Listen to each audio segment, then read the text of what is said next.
All right. Hey there, and welcome to this episode where we're going to talk about responsibility OCD. So, in this episode, I'm going to talk about kind of what responsibility OCD is, along with different forms it can take on, as well as the treatment process. And I'm going to kind of introduce an example of someone I worked with responsibility OCD. So, basically, when we're talking about responsibility OCD, it's a subset again of OCD, and what's happening is that the person who's experiencing it is having these intrusive thoughts about the idea that they may be a harm to someone else in some indirect way usually. So, for example, someone with contamination OCD may be worried that they may have touched something contaminated, but with traditional contamination, it's usually this idea that they might be in danger, whereas with responsibility OCD, it's that they touch something that's contaminated and now they're afraid to shake someone else's hand because they could get that person sick. All right, so that's that subtle nuance.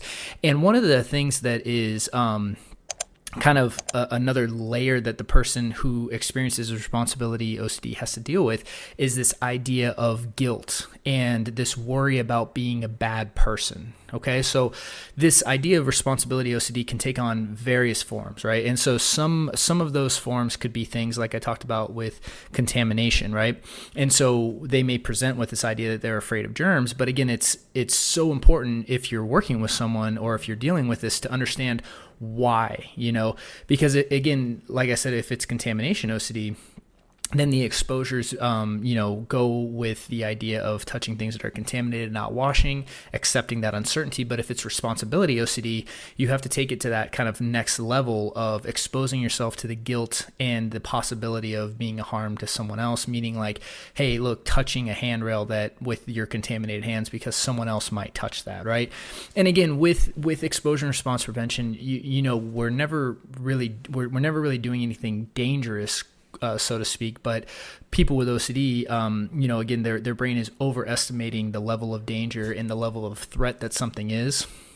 And so that's why we take it there with the exposures. But with responsibility OCD, it can also take on forms, such as, worrying that your family member might get sick.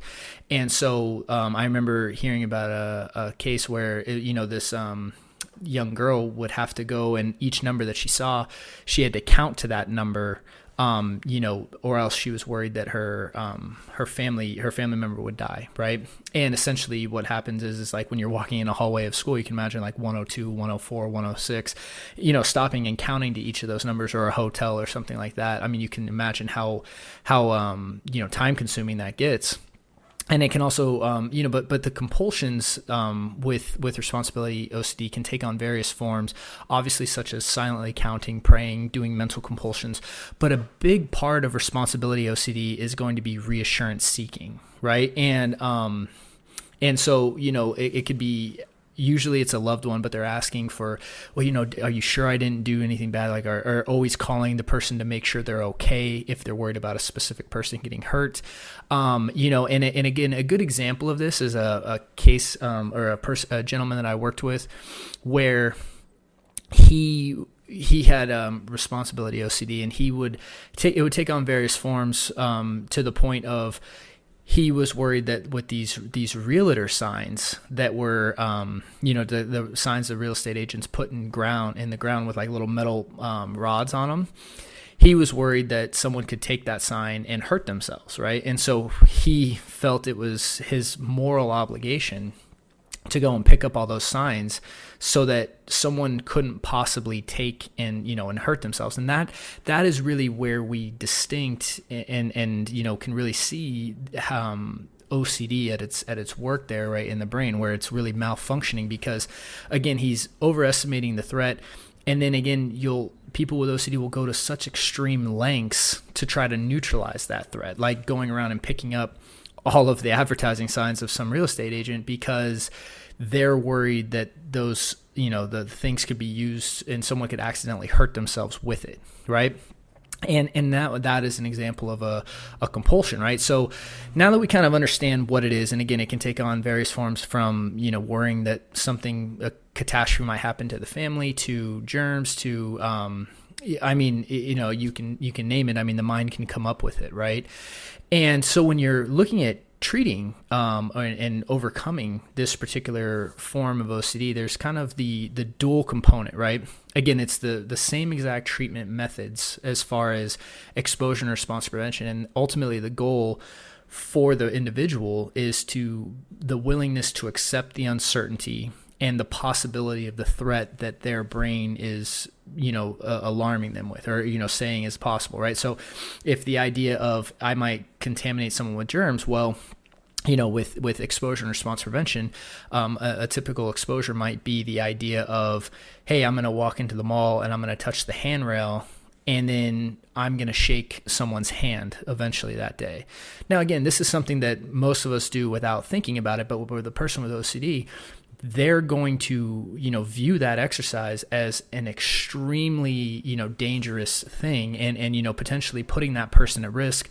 So they have this anxiety that goes with that. But then there's the higher level of actually experiencing the guilt that they experience, right? And literally doing the exposure and response prevention with the guilt that they get as a result of doing the exposure, right?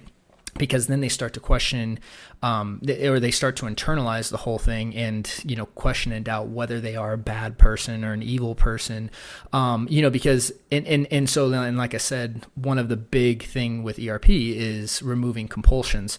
So after those exercises are done, one of the things is making sure you don't do any follow-up compulsions. And like I said, with responsibility OCD, seeking reassurance is like one of the number one things that people will do. And so they'll call the person to make sure they're okay.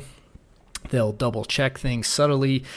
They may go back and, decontaminate certain things because they're worried that someone could touch it, or, like I said, pick up signs. And so really when we're talking about doing, treatment for this and overcoming this, again, it's the two-pronged approach of doing the actual exposure of the feared thing, whatever that is, whether it's leaving the signs in the ground, whether it's, touching the handrails at the mall, whether it's, the list goes on, right? And then it's also the removal of that compulsion after, and then it's also experiencing the guilt and doubt and letting that habituate as well. And so it's this next layer that the person with responsibility OCD experiences that is not usually present in the other forms of OCD. And that's one of the things that makes responsibility unique, is that extra layer of doubting who you are as an individual, the moral responsibility, and just the guilt that someone experiences as a result of doing the exposure. And that's that second layer that I was talking about. And so, but again, treatment is exactly the same as in the other form.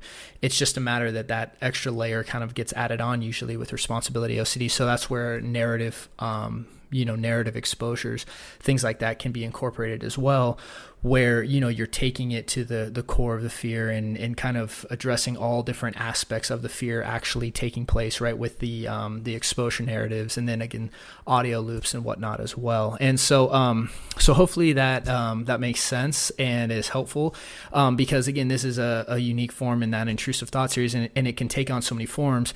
And hopefully, like you're seeing with the other intrusive thoughts in the series, it can actually be the same exact intrusive thoughts, right? Like contamination OCD or hit and run OCD.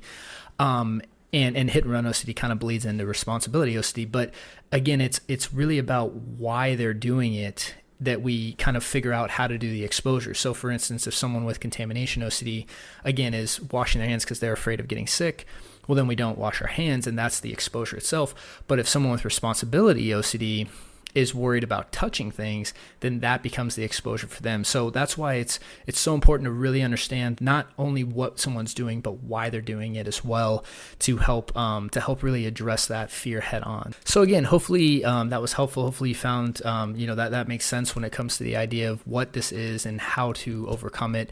And again, if you found this helpful, we really appreciate your support by liking our channels and subscribing and commenting, because again, it just helps helps us to spread more awareness about this stuff, across people that need help.